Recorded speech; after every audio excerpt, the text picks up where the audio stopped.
بالله من الشيطان الرجيم. بسم الله الرحمن الرحيم. بسم الله الرحمن الرحيم. وأن هذا صراطي مستقيما فاتبعوه. وأن هذا صراطي مستقيما فاتبعوه. ولا تتبعوا السبل فتفرق بكم عن سبيله. ولا تتبعوا السبل فتفرق بكم عن سبيله. ذلكم وصاكم به لعلكم تتقون. ذلكم وصاكم به لعلكم تتقون. Allahumma arhamna bil Quran. Ibu yang tadi ditunjuk silahkan ke depan, sama-sama kita bacakan surah Al-An'am. Wa anna hadza sirati mustaqiman fattabi'u. Ditukar tangannya. Quran selalu di tangan kanan. Alhamdulillah. Maju dikit, Bu. Ya. A'udzu billahi minasy syaithanir rajim. Sekali lagi boleh? A'udzu billahi minasy syaithanir rajim. Subhanallah, jamaah yang dimuliakan Allah Subhanahu wa taala. Jikalau ditanya tasydid itu apa? Minasya. Tasydid itu apa? Tasydid itu adalah double-nya satu huruf. Jadi tasydid kalau misalnya sya tasydid berarti sya-nya dua. Minasya. Jadi ukurannya sama dengan dua harokat. Seakan-akan ada dua sya di situ. Minasyai, jangan minasyai, tapi minasyai ada sedikit tekanan di sana. Iya, silakan. A'udzu billahi minasy syaithanir rajim. Sedikit lagi. Minasyai. Iya. A'udzu billahi minasy syaithanir rajim. Iya, terus. Bismillahirrahmanirrahim. Allah, lanjut. Wa anna hadza sirati mustaqiman fattabi'uhu. وأن هذا صراطي مستقيما فاتبعوه. Ada ikhfa yang bisa dimainkan di sana. وأن هذا وأن هذا صراطي مستقيما فاتبعوه. Allah, lanjut. ولا تتبعوا السبل فتفرق بكم عن سبيله. Iya, kontrol kecepatan. Lanjut. ذلكم وصاكم به لعلكم تتقون. Allah. Tinggal diatur temponya Ibu. Masya Allah suaranya, alhamdulillah. Ibu qori'ah atau penyanyi? Penyanyi ya? Iya, kelihatan dari cara nyanyinya penyanyi. Alhamdulillah, tapi Masya Allah hurufnya bagus banget. Jadi ada perbedaan antara sya dan so. Sama dengan kita bahas hari ini, as-siddiq pakai huruf so. Jadi bukan huruf sya, bukan as-siddiq, tapi as-siddiq pakai huruf so. Terima kasih banyak Ibu. Terima kasih banyak Ibu, Masya Allah. Ustadz Syam, hari ini tadi kita ngebahas tentang al-ikhfa tadi. Ikhfa itu apa sih Ustadz Syam? Sirati mustaqimah, dengungnya dia melebur ke huruf selanjutnya. Mustaqimah fattabi'un. Jadi nunnya bukan mustaqiman fat, itu dengung juga. Ya. Tapi kalau ikhfa dia langsung melebur ke huruf fa. Berikutnya. Iya, sama dengan huruf ka. Man kana. Nah, itu bukan man kana, tapi man. Karena agak-agak samar-samar gitu ya. Dan tadi saya di awal-awal ada agak salah ya. Ngomongnya Abu Bakar As-Siddiq. Wah, Harusnya benar As-Siddiq. As-Siddiq. Ya, so. Gimana Bu? As-Siddiq. As-Siddiq. As-Siddiq. Iya. Ada tasydid juga tadi dibahas. Siddiq. Siddiq. Tadi di surat Al-An'am ada juga ya. As-Siddiq. Oke. Terima kasih banyak jazakallahu khair Ustadz Syam. Nah, Bu, sekarang kita tadi habis belajar tajwid sama tahsin. Sekarang kita mau langsung lanjutin lagi ya Bu ya, belajar tentang sirah nabawiyahnya nih. Kita langsung undang aja yuk Ustadz Faris. Nah, Ustadz Faris, kalau tadi di segmen awal kita sudah ngebahas sedikit nih tentang sosok Abu Bakar As-Siddiq. Betul. Nah, sekarang kita tuh ternyata baru tahu kalau Abu Bakar As-Siddiq ini memiliki sifat yang sangat lembut, Masya Allah, tapi tegas dalam hal akidah. Nah, seperti apa sih ketegasan beliau itu dalam mempertahankan syariat Islam? Mohon tausiahnya. Baik, terima kasih. Ini contoh yang baik sekali buat kita. Bahwa sifat lembut itu tidak bertentangan dengan ketegasan. Begitu juga untuk menjadi tegas, kokoh dalam akidah, dalam prinsip, bukan berarti kita harus menjadi pribadi yang keras, bukan. Abu Bakar sangat lembut, tetapi di dalamnya kokoh. Akar yang ada di dalam dirinya itu kokoh. Bagaimana bentuk ketegasan Abu Bakar As-Siddiq? Jamaah Islam itu tidak dirahmati Allah Subhanahu wa taala. Sangat berat kaum muslimin ketika kehilangan Rasulullah.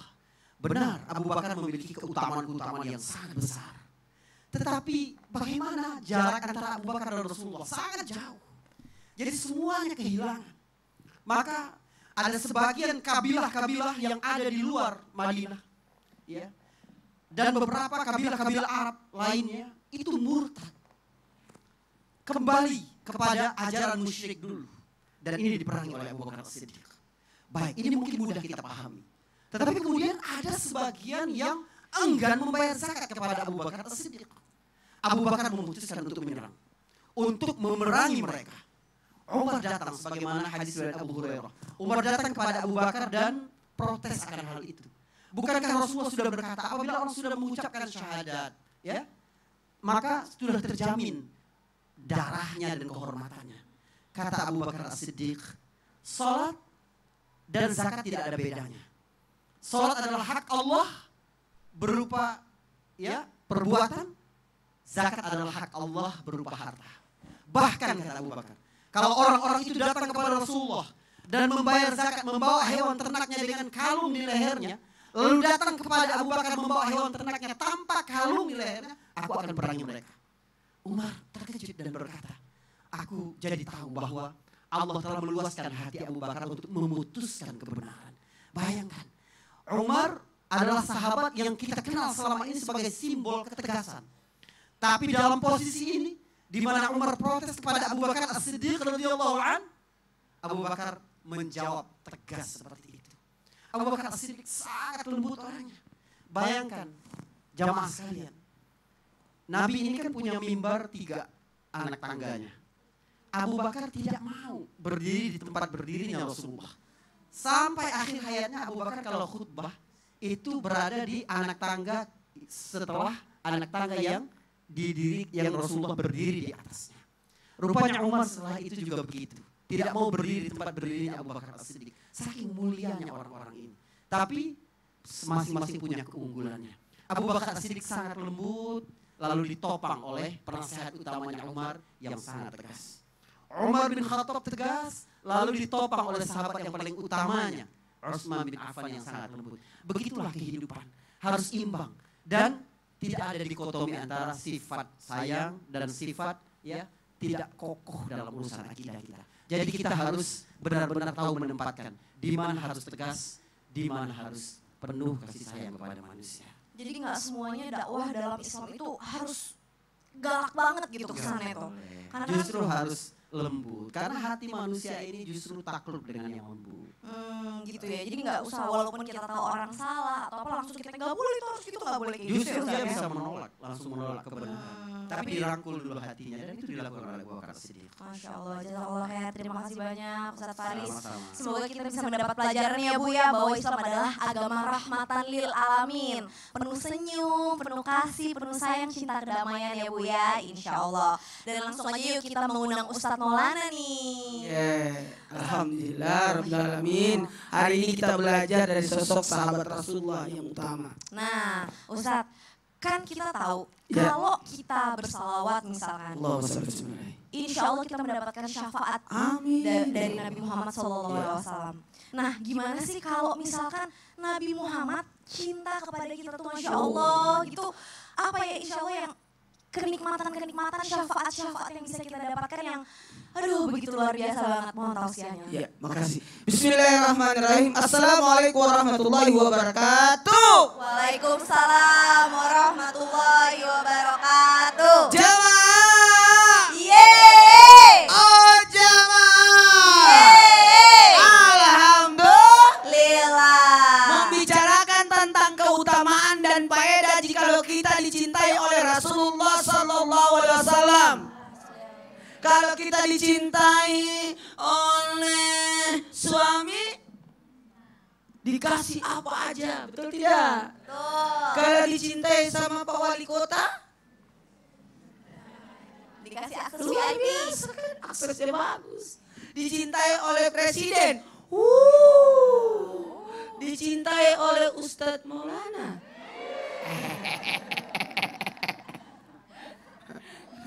Dicintai oleh siapapun, pasti kita mendapatkan keutamaan faedah. Keutamaan faedah kalau kita mendapatkan cinta dari Rasulullah Sallallahu Alaihi Wasallam akan membawa seseorang itu menuju pada kesempurnaan iman. Amin. Ditanya siapa yang paling dicintai Rasulullah dari wanita, maka yang disebut adalah Sayyidina Aisyah. Lalu ditanya, siapa laki-laki yang paling dicintai oleh Rasulullah? Jawabannya adalah Sayyidina Abu Bakar As-Siddiq. Luar biasa. Tadi Caca sudah bahas bahwa sebenarnya ketika orang dicintai oleh Rasulullah mendapatkan syafaat. Syafaat itu luar biasa loh. Wow. Kita punya dosa tapi ada dispensasi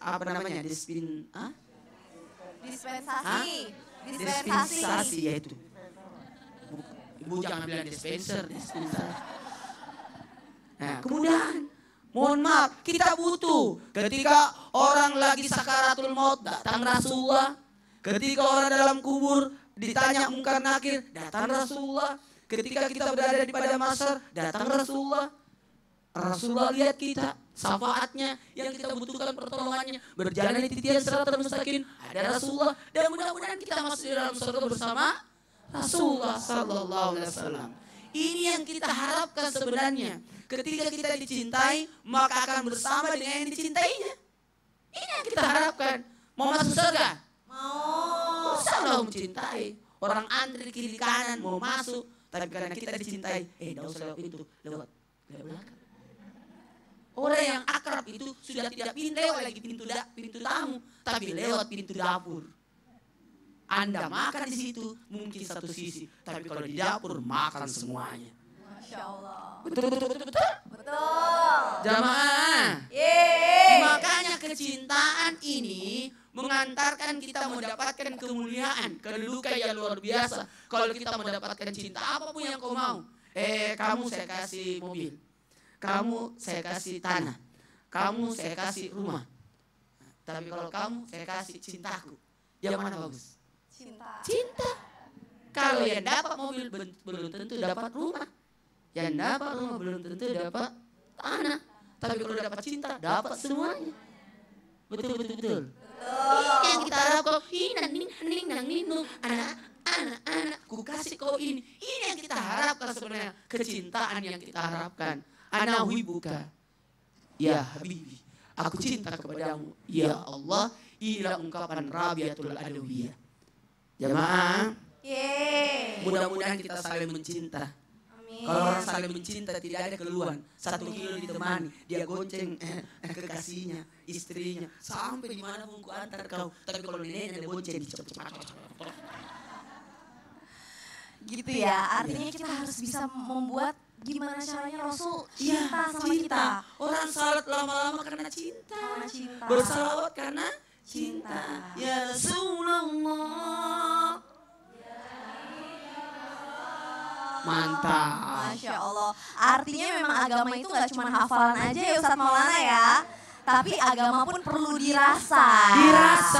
Dinikmati. Gak cuma ucapan aja. Kenapa yang ibu tidak ngantuk?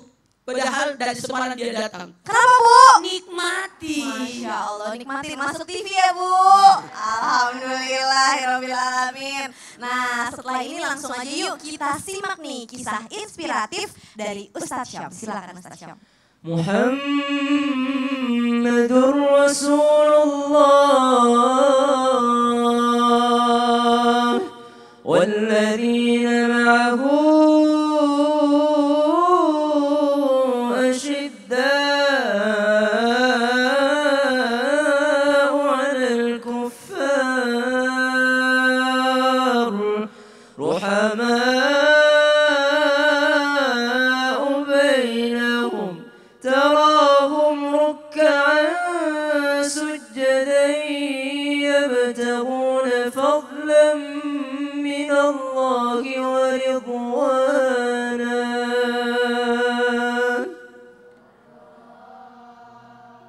Muhammad Rasulullah dan orang-orang yang bersama dengan Rasulullah, sahabat-sahabat Rasulullah maksudnya, sifat mereka adalah ruhama'u bainahum, asyidda'u 'alal kuffar. Mereka tegas terhadap orang kafir.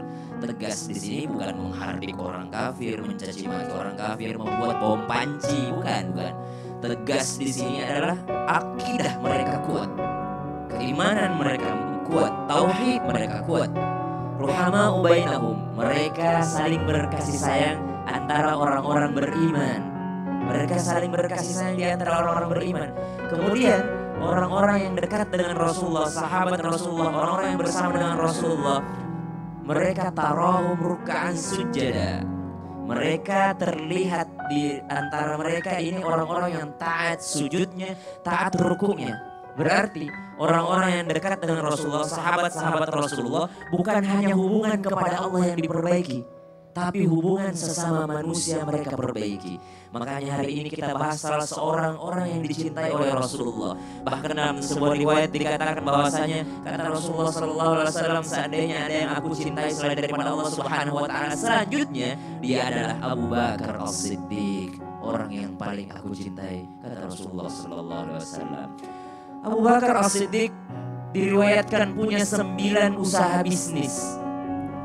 Kemudian ke-9-9-nya ini dihabiskan oleh Abu Bakar As-Siddiq untuk membebaskan hamba sahaya, untuk membebaskan budak-budak yang terzalimi.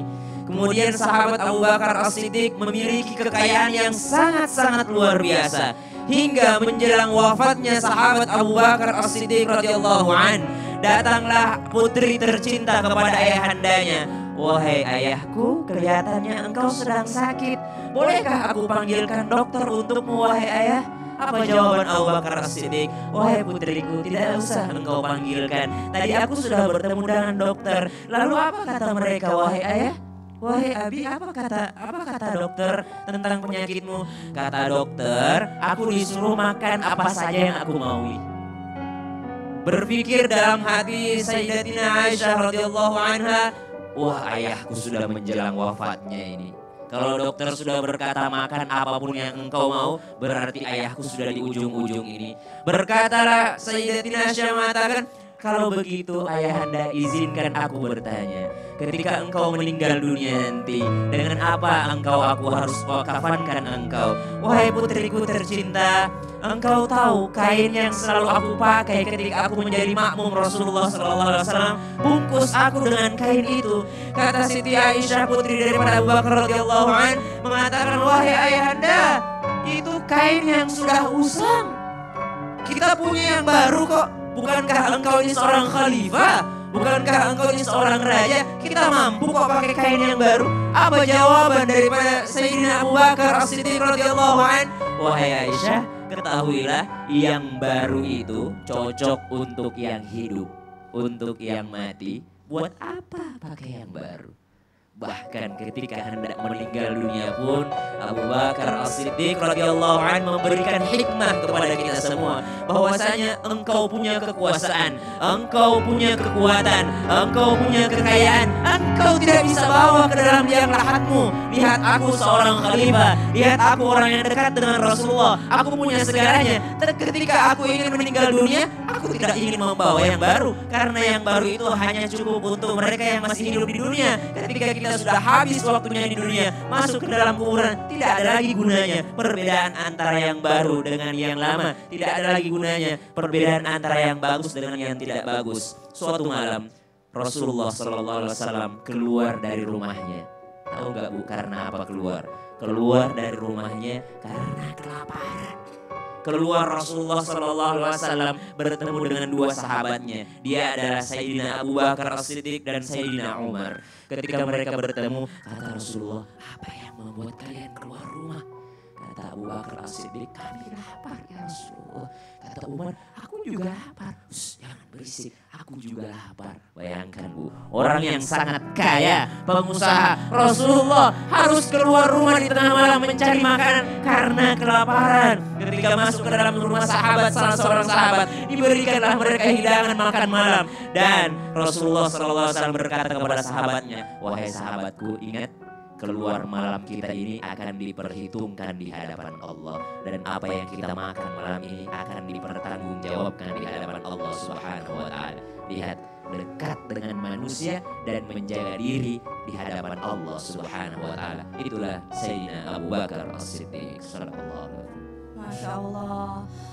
Ustaz Syam, dari dengerin kisah inspiratif dari Ustaz Syam itu membuat saya jadi ingat gitu bahwa indahnya atau nikmatnya beribadah dalam Islam itu ketika kita menjadi seseorang yang dipandang, kita dilihat jabatan kita baik, kita menjadi ketua sebuah organisasi, menjadi menteri, menjadi presiden, ya apapun itu, kita dipandang. Tapi begitu azan berkumandang, kita sujud, kepala kita taruh di tanah, kembali lagi ke tanah, kita tuh bukan siapa-siapa. Maaf, ketika sujud kepala di bawah dan lebih tinggi belakang kita. Iya. Subhanallah. Artinya mengingatkan kita bahwa ya kita bukan siapa-siapa. Betul. Tapi setelah itu kita dipandang lagi, kita dipuji lagi, kita menjadi seseorang dilihat lagi ya Bu ya. Ketua arisan mungkin ibu-ibu di sini gitu. Terus habis itu kembali sholat lagi. Ya. Dan ketika masuk ke dalam masjid tidak ada lagi jabatan, semua sama. Sama. Artinya Semua hablum rata minallah, hablum minanas Ya. membuat kita menjadi hidup ini tuh jadi indah Iya. gitu. Masya Allah, jazakallah Sama-sama, khair. Cak. Terima kasih banyak. Aduh Bu, merinding ya Bu ya. Bikin kita tuh jadi kayak aduh kalau mau sombong kita tuh siapa sih gitu. Kita tuh kayak pengen mendapatkan syafaat dari Nabi Muhammad SAW. Pengen seperti Abu Bakar As-Siddiq, sedekahnya banyak, jihadnya Masya Allah gitu. Tapi Bu, masalahnya kadang-kadang banyak nih dosa-dosa kita yang menjadi tabir-tabir kita. Membuat kita jadi berbuat baik susah, sholat susah, puasa males, sholat malam males. Itu karena biasanya karena dosa-dosa kita sendiri yang udah ketumpuk nih. Nah makanya setelah ini buat jamaah yang ada di rumah mohon disiapkan catatannya.